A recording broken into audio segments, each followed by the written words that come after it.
Hey guys, Dan the Man 92 here, back again with another video for you guys.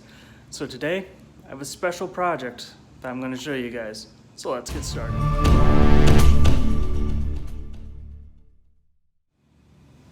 So the project that I have here is I'm going to be making a small workbench.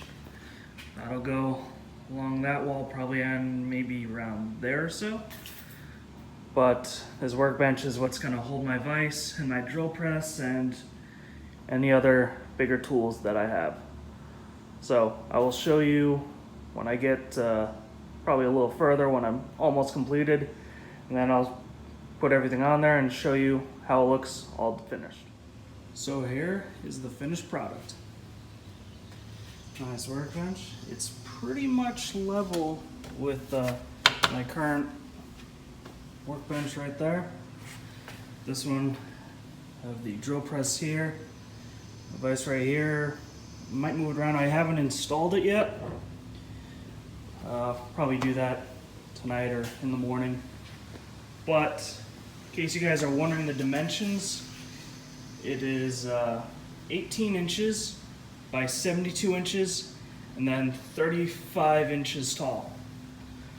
Plus, I used half inch plywood, so that makes it 35.5 inches tall, which is the same height as this Olympia Tools workbench right there. Overall, I think this cost me like 40 bucks, so that's not too bad. I had all the screws already, but yeah, that's what we got here. I think I'm gonna name this like the shop improvements series. So this is one shop improvement right here. Just back up. That's pretty good. Nice little corner right there.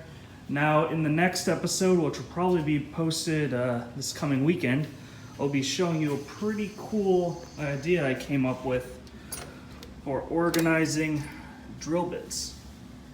Now I don't remember what I did with that case. I think I just took them out to organize them a little nicer, but plan on doing something pretty cool with that. So anyway, check back next week. Don't forget to like, subscribe, comment, share. Thank you very much. Have a great day, everyone.